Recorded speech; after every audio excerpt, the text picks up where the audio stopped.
Podcast Network production. We are the #1 business show on the planet with over 1 million downloads a month. Taking the BS out of business for over 6 years and over 400 episodes.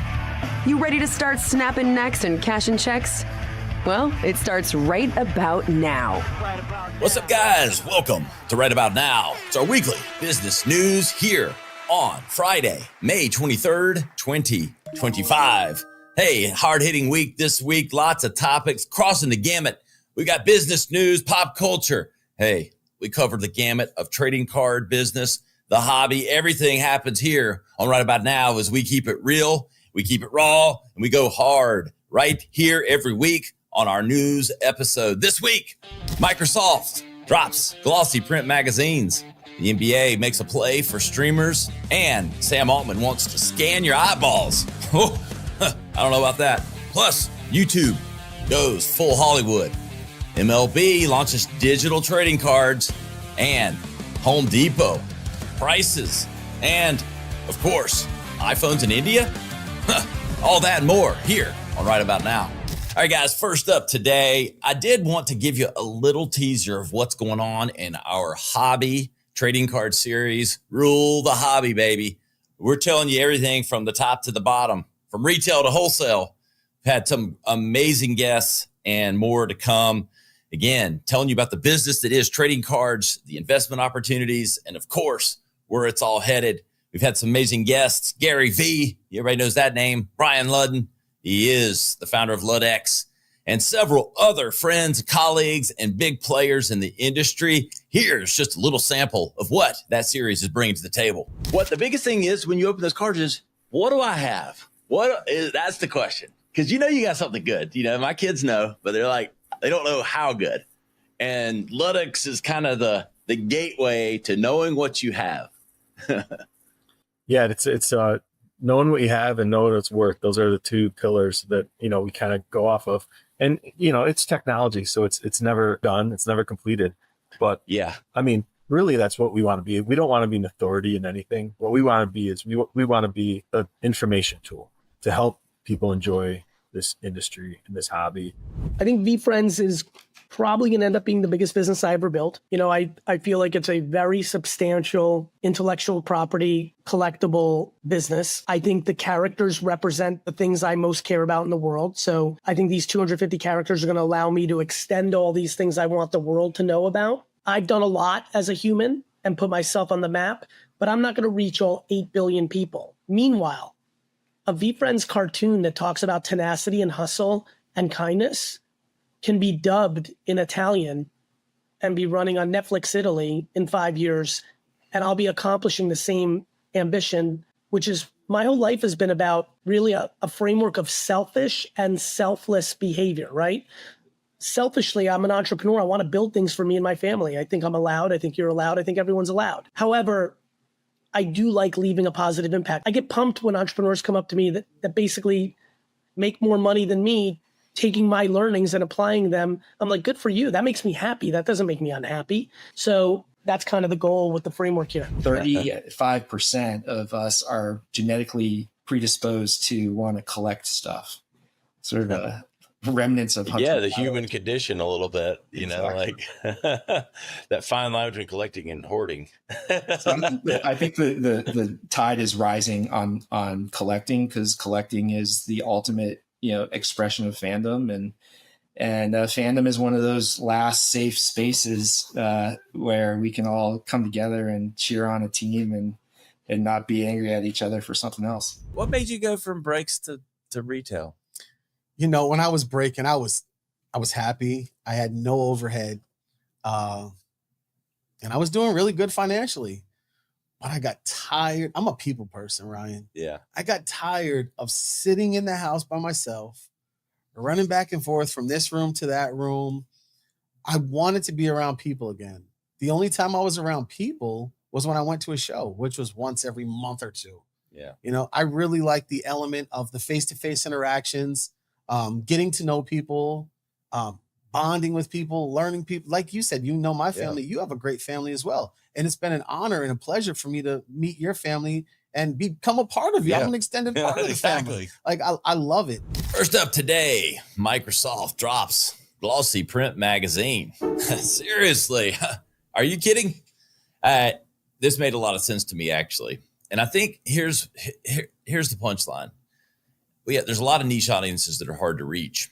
And for whatever reason, we always think there's like one size fits all. Like, digital media has proliferated, but there's still a lot of people that read print magazines and that like the physical touch. Look, we're doing a freaking trading card series right now. My kids love it. Physical media isn't completely dead. It's just there's a lot of synergy and a lot of efficiency that happens with digital media and knowledge spreading digitally on your phone. But people still like to spend time with printed materials, collect those things. People are reading. People are trying to put the phone down even. So it makes a lot of sense, especially with Microsoft's target being a little older.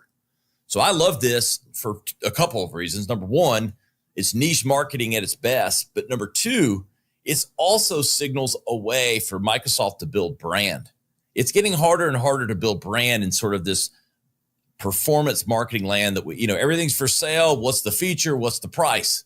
Well, Microsoft isn't just telling you about every feature of a computer. They're doing it through the lens of a magazine that tells story, has journalistic content that people actually want to read. And so again, they've done it in a really slick magazine form here to a target that has a lot of spending power. They're targeting a lot of CEOs, CXOs, people that buy a lot of computer software, different things. They're trying to reach them. And this is the way to do it. It's hard to hit these targets sometimes because they're not scrolling on Facebook all day like some other people. And they're not always in these digital mediums.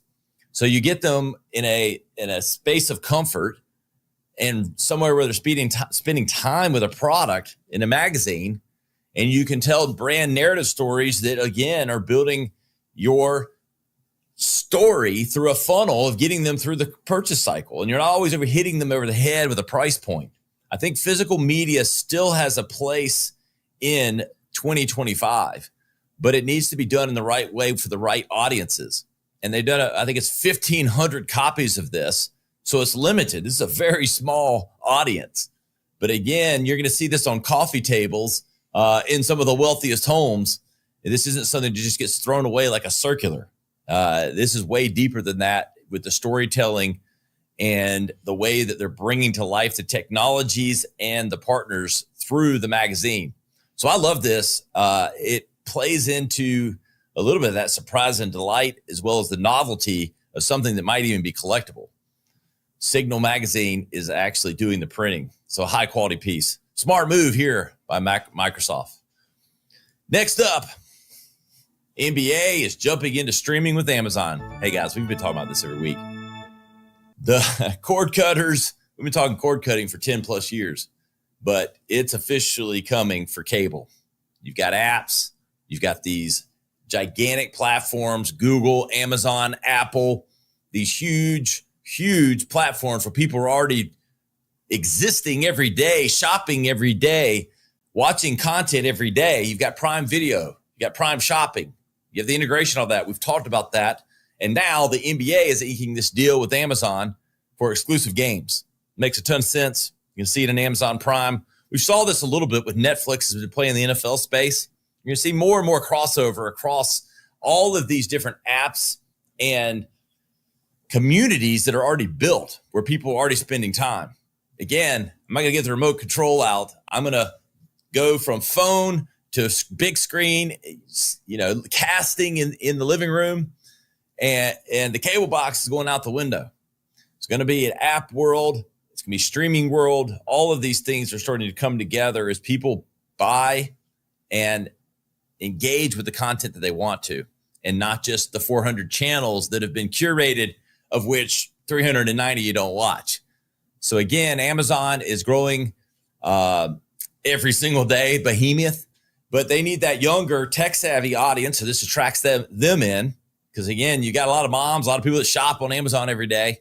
So they got to keep it relevant with the content that they're bringing in. So that's where the NBA play is. And then the NBA has got more audience, more reach across the Amazon universe. Makes a lot of sense. I can see totally alignment. Here's where it gets real interesting. You're watching the game and the jersey that they're wearing a little button flashes up and you can order that and get it the next day or even in 2 hours to your house straight from Amazon. Don't think we're that far from that. We are here. This integration for this shopping giant with the media makes it a perfect play for commerce and entertainment coming together. So big deals, ESPN last week, Amazon this week, NBA jumping heavy into streaming. This next one gets into that space of sci-fi a little bit. I'm thinking back into the days watching Star Trek, different things, scanning. We know it's coming. Biometrics have been out there, fingerprint scanning. Now, Sam Altman, one of the founders and original players with ChatGPT, and always in the ring with Elon Musk. Sam Altman and Elon Musk don't like one another. If you weren't, clue you in. Let's just get it over with. Let's get a UFC fight going already. Anyway, Altman has got eye scanning. Big look. I saw this device. It literally, and look, let's say why they're doing it before we get into sort of the scary part of it. You know, you have all this deep fake, all this personal, like fake everything happening where you don't know what's real and what is. You don't know what identity is or isn't because you don't know if there's really the video of them. The eye scanning creates literally, it's like the fingerprint. You know that this is the person that you're dealing with. So that whenever you're doing activity online, if it scanned your eye, it's identified you. And again, it can be part of creating safety and assurance online. Also, when you're going into a store or different places. Now, you could go down the rabbit hole that a lot of people do, which is, okay, they start scanning your eye. It's going to allow you to do things or not do things. It's going to create gatekeepers because, hey, you can't. I'll stop short of that.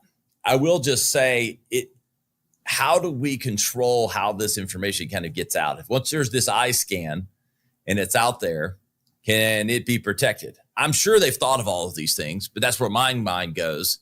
And, it's one thing, deep fake, and then someone steals your perfect iris pattern and they're going around impersonating you and doing things. So I don't know. We'll see. I think you could go down the privacy nightmare or the smart future. It's hard to say which one is right or wrong. I don't know. I don't have a crystal ball, but maybe your eyeball is the crystal ball. It's all about blockchain. Deep thinking here. Blockchain is where this all ties into. It's ID. So again, I'm going to start short of all the code and everything that's involved with blockchain. I don't want anyone's eyes or ears to go crazy, but this is the future of identification. It's not going to be a future where we're scanning our driver's license off of our iPhone app. There's got to be a more safe and secure identifiable way to verify identity. It's getting really important because in a world where you don't know what you're watching is real or fake, we want to have that identity guarantee. So that's where I agree with it. It's just in whose hands and when and how is it used. We'll see where it goes. But Sam Altman sees this as the future. And as it takes off, it being the worldwide standard for which identification is measured and deployed. Hard to believe YouTube's turning 20 and is officially declaring itself TV. It's funny how we classify things. TV, video. What is television? Is television on your phone? Is it the location? Is it in the living room? Or is your TV, your phone sitting in the shopping line? It's hard to know, but officially YouTube's taking off the gloves, saying we are the TV. And I think what we're really talking about is what we said before, which is cable. It's the way with which content is delivered. And the app, the web, etc., for how content gets delivered to your phone or your TV doesn't really matter. But what does matter is more 18 to 49s are watching it than all of linear TV, which is TV that plays on its own schedule and not yours. Not hard to see that was coming, but YouTube has also made it where you can discover more content. I mean, think about how hard it is even today. I have YouTube TV and I want to know what's on. So I go to the guide. Going to the guide is like the death by 1,000 pinpricks. Oh my God, what is on, what's not on? Okay, I'm done. I'll just watch sports again. I've already seen this game. I'm still watching it because I don't want to go back to the guide. Shoot me now. YouTube, you can discover new things. They have an algorithm. They know what you've watched. You think cable TV has figured out in 45 years how to show what I am actually interested in? Hell no. It's still showing me Lifetime movies when I log on. Maybe my wife was watching them. I don't know, but she doesn't have time to watch them. So this is about ease of discovery, removing friction. This could apply to any industry. You want to know why things die? Because people, services, apps, any insert product here comes along and removes friction, solves a problem, makes it easier. YouTube makes it easy to find what you're looking for. Quick search, quick find, and it's learning constantly. Just like that TikTok algorithm that's got you staying up till 2 a.m. down the rabbit hole. Similar thing here with YouTube. So TV's not dead. Friction is dead. That's what YouTube figured out. That's why they're winning. That's why people like me don't want to go. Hey, don't let friends go to the TV guide. I'm telling you, you'll thank me. I can't stand it. That's why people are watching more YouTube. That's why podcast discovery is happening faster on YouTube than anywhere else. It's not necessarily that watching content and video or TV, none of that's dead. All of that is alive and well. What is dead is friction and making it hard and staying with old solutions that don't solve new problems and new expectations. The expectations have changed. We don't live with things that get in our way to find what we want. We watch when we want, watch what we want, when we want, how we want it. And that's what YouTube mastered, and that's why they're winning, and that's why it's going to be a while before anyone replaces them. We've been talking trading cards. Why not go right at it again? MLB is launching digital collectibles. We talked to Gary Vee recently, and look, it's not and. Is it physical trading cards? Or excuse me, it's not or, it's and. It's not physical trading cards or digital cards. It's one or the other. You can do either one. Neither one of them is killing the other because they both still have value. And again, the MLB is leading into this and leading into both the nostalgia of trading cards, but leading into the digital aspect of online trading. So again, MLB has seen it. They want to get in on the game. They watch all these other companies making tons of money in the arbitrage that is the hobby, and they're getting in with their own digital collectibles. iPhone, hey, all this tariff stuff, people start making moves. Big companies start making moves. Costs, diversification. And Apple is no different.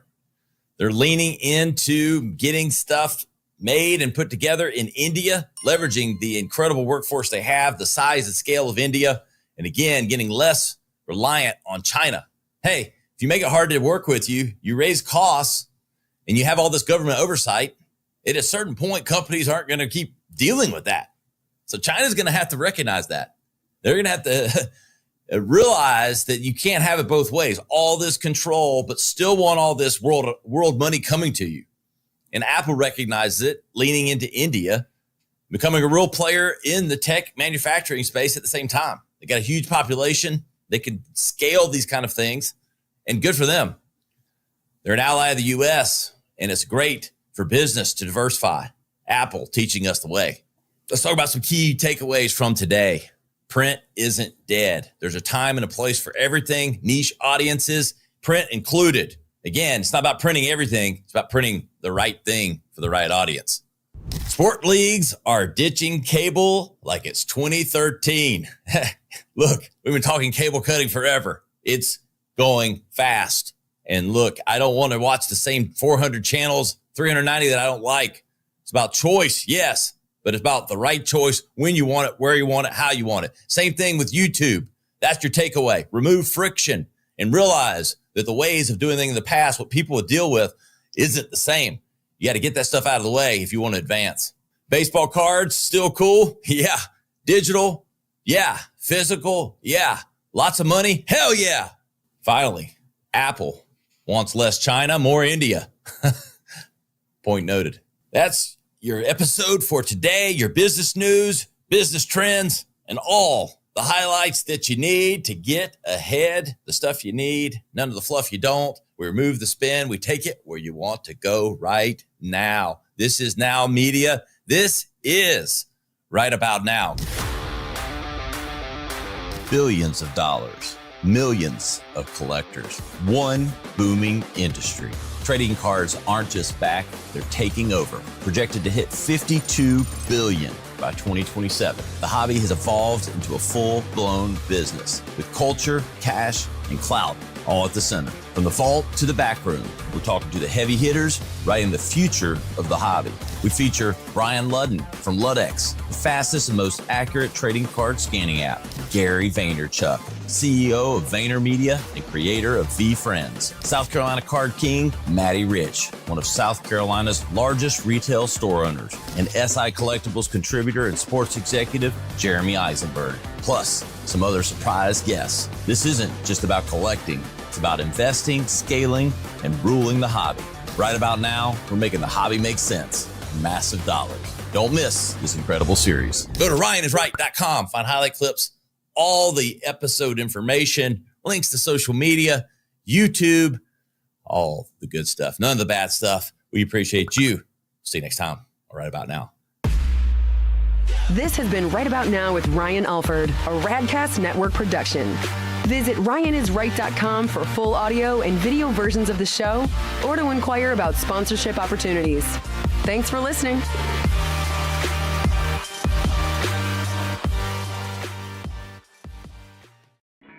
This is Right About Now with Ryan Alford, a Radcast Network production. We are the #1 business show on the planet with over 1 million downloads a month. Taking the BS out of business for over 6 years and over 400 episodes. You ready to start snapping necks and cashing checks? Well, it starts right about now. What's up, guys? Welcome to Right About Now. It's our weekly business news here on Friday, May 23rd, 2025. Hey, hard-hitting week this week. Lots of topics crossing the gamut. We got business news, pop culture. Hey, we covered the gamut of trading card business, the hobby. Everything happens here on Right About Now as we keep it real, we keep it raw, and we go hard right here every week on our news episode. This week, Microsoft drops glossy print magazines. The NBA makes a play for streamers, and Sam Altman wants to scan your eyeballs. Oh, I don't know about that. Plus, YouTube goes full Hollywood. MLB launches